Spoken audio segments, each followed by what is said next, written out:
It's holiday season, otherwise known as quarter four, the last 3 months in the year, is almost always super, super profitable for people within the self-publishing industry. What's all this big hype about anyways? I mean, why? Well, it's because people are more than happy to buy your books this time of year.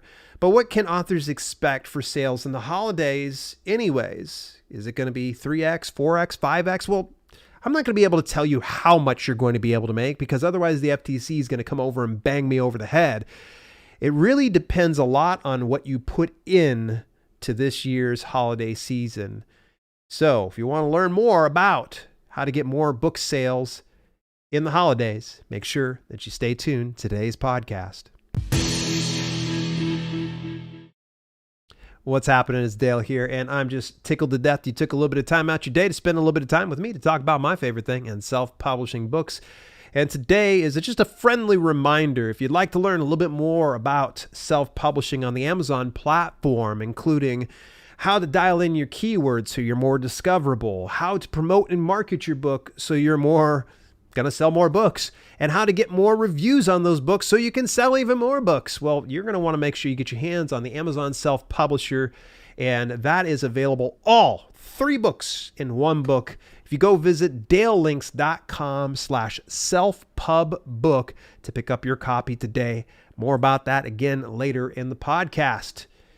So back in about 2016, see, I started this business in 2013, technically launched in 2014. It was December of 2016. What happened within the Roberts household just absolutely floored us.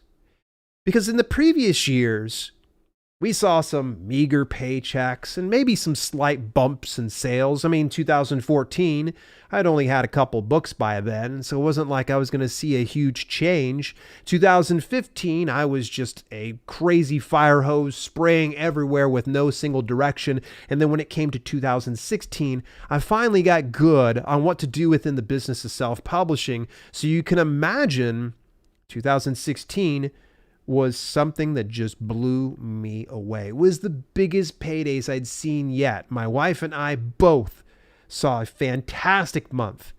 And it's gotten better year after year for us because why? We're almost always ready for this. Now, this is probably a podcast that should have taken place back in August to September, but here we are. We're right about the first week done with November, and now we're talking about quarter four sales and how to prepare for it. But you could probably still get some stuff. What made the biggest difference year over year? Why did I see such big sales? I'm going to give you 5 keys to getting more sales in self-publishing during the holidays here.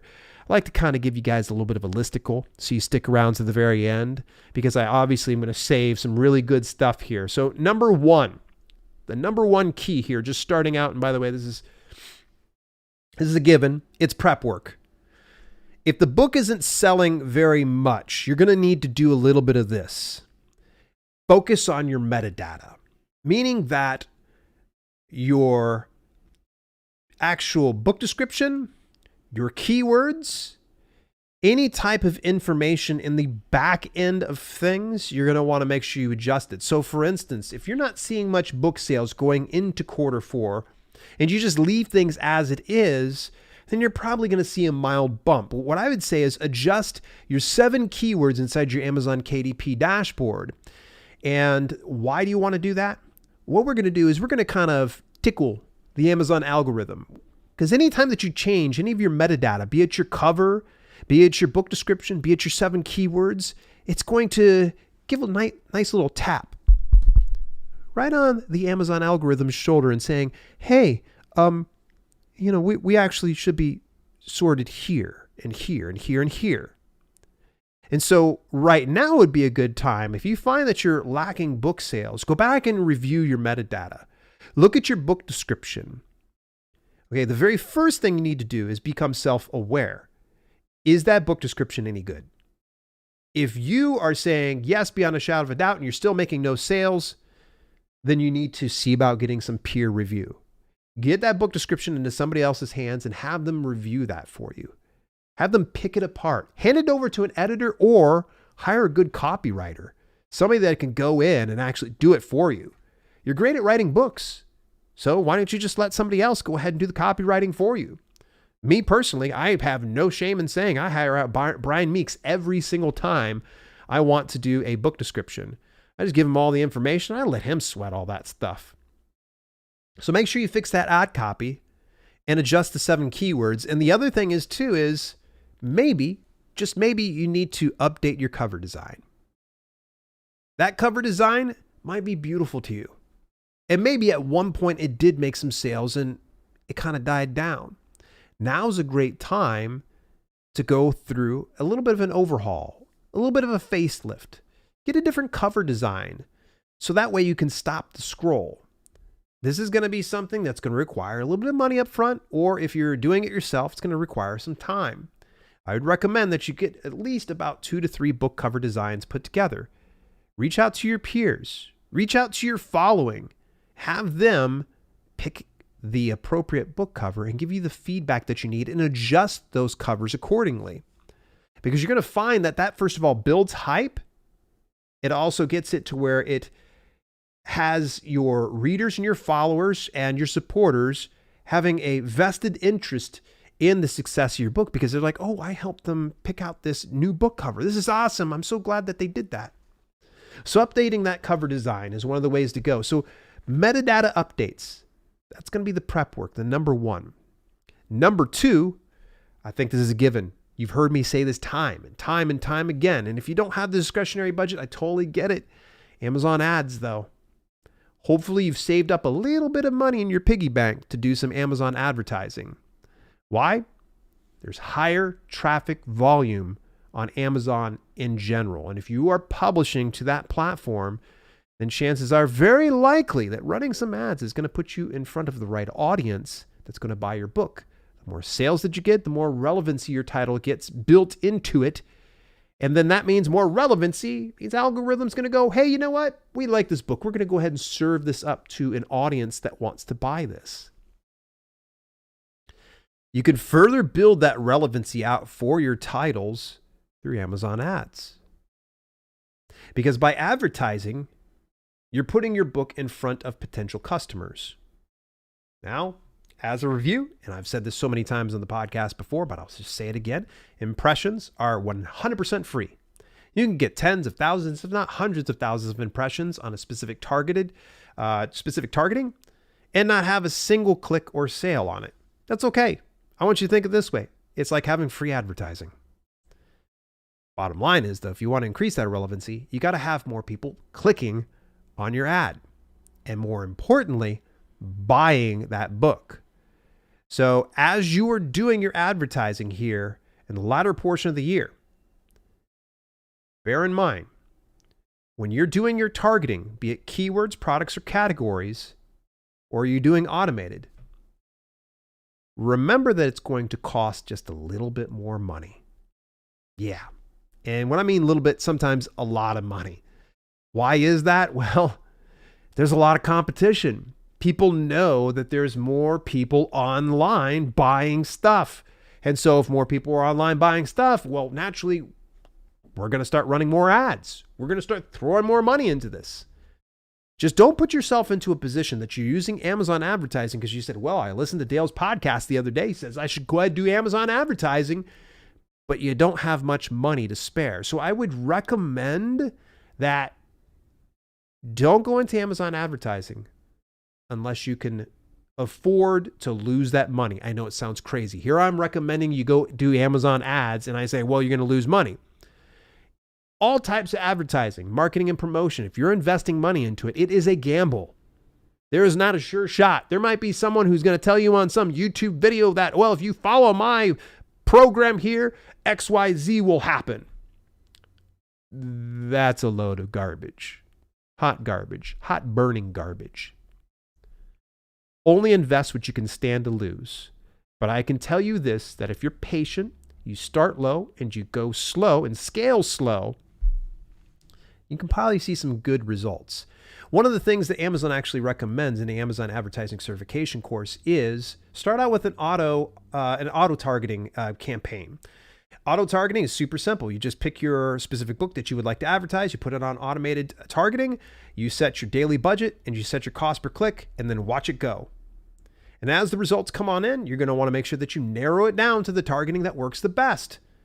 So meaning that if it's a close match or a loose match and things like that, you're going to adjust that bid accordingly. Will you go for the suggested bid? Depends. I would say go for a bid that makes the most sense to you. Number 3, special discounts. Oh yeah, people love to buy things on a discount, and they're waiting for those discounts, especially around Black Friday and Cyber Monday. What I would recommend is if you're going to do a discount, start it with your first in series. So if you're a fiction author or you're a nonfiction author with a full series of books, you're going to go ahead and put that big deal at the front of it. The whole concept is that's going to possibly be your loss leader. You can drive ads towards that direction, or maybe you're selling it for 99 cents a piece, but the subsequent books will be increased even more, be it $2.99, $4.99, or if they're buying through when it comes to your print books, it'd probably be $19.99, $24.99, so on and so forth. So drive traffic via ads. You can even do Facebook ads or Google ads if you wish to. By email marketing. If you've got an email list, send it out to the email list, social media, and so on. You get the idea. The other thing is look into group promos. Platforms like Story Origin, Prolific Works, Booksprout, they will run book promos or group promos for you. You just have to connect with the other authors that are doing the group promos. Newsletter swaps. Definitely look into newsletter swaps this time of year.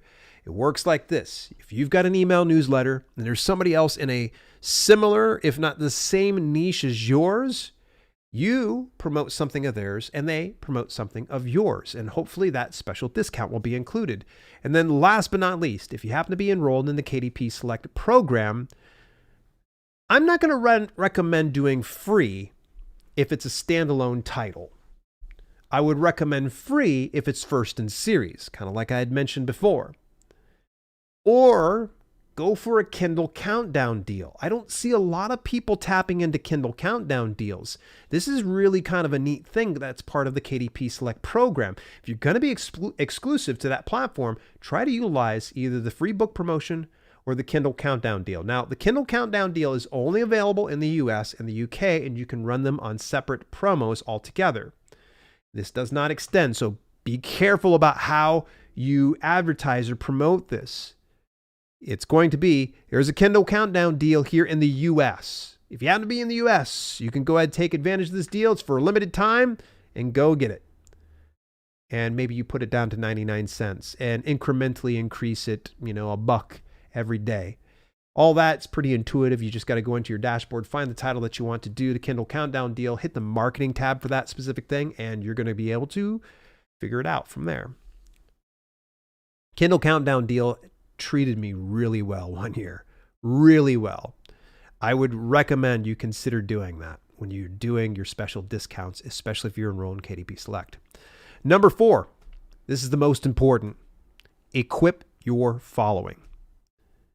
Now, when I say equip your following, that means give them all the stuff that they need to know in order to really help kind of give back. No, I'm not telling you to beat them up or anything else like that, or force them to do anything, or try to bribe them with Tiffany's jewelry. But the very first thing you should be asking your following is, hey, if you read my book, it'd mean the world to me if you left an honest review over on Amazon or over on Goodreads, things like that. Then ask them to share it with their followers on social media. Yeah, their followers. Be like, hey, now that you've left a review of my book over on Amazon, it'd be awesome if you just kind of brag about it. Have people, share buying your book and reviewing it, and have them tag you. Make sure you give them a shout out. Don't ignore them. Don't just put a heart on their tweet. Put in there, retweet it. Put a comment on top of it. Thanks to Mojo Seedlack for purchasing the Amazon self-publisher. She's the best. Take a look at this little review she left for it. Now you're going to share it with your followers. Anytime someone leaves a review, share it. Is it good? Awesome. Definitely share it. Is it bad? Awesome. Share it anyway. That's the funny thing is you'll have a following that's going to get you back, because if you get a 1-star review and they don't agree with it, guess what they're going to do? They're going to go leave a review of their own.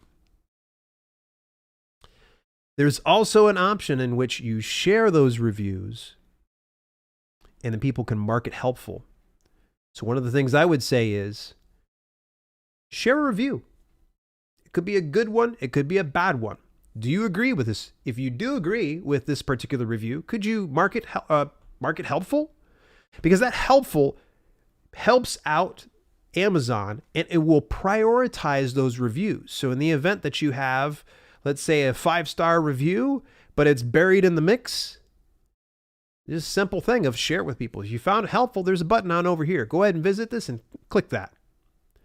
And then here's the one I don't see enough of the people in the self-publishing industry sharing when it comes to reviews. When it comes to reviews, now you should start encouraging people to leave video reviews.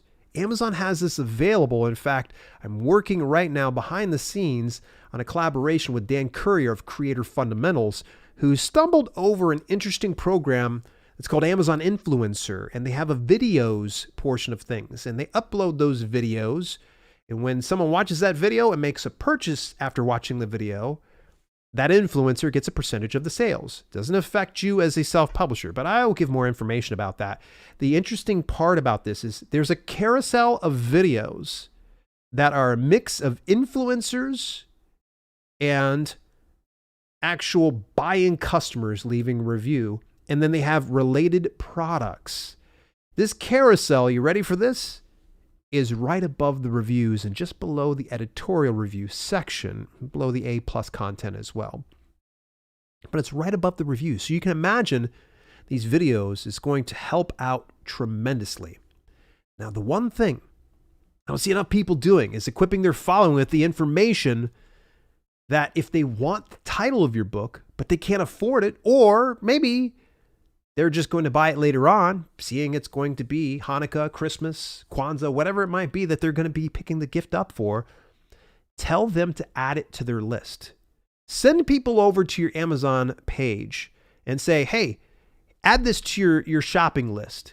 And by adding it to the list, what it does is it gives a little gentle nudge over to the Amazon algorithm saying, hey, there's something significant to this. In fact, if you get enough people adding your book to the list or whatever wish they might have, wish list, this can land you in the gift ideas or the most wished for lists. Yeah, there's a bestseller list, there's a new release list, and there's also a gift ideas list and a most wished for list. And by getting those and putting those in there and having someone hit the add to list, it greatly helps you on out. Number 5, launching a book. Now, I think this is certifiably insane if you decide you want to go ahead and self-publish a book right in the middle of Q4. I've done it before. I've had decent results from it. It could have been better. I've had better results before. Why is that? Because you can get lost in the mix. But if you do it on or before Black Friday to Cyber Monday, you could probably be able to benefit greatly from this.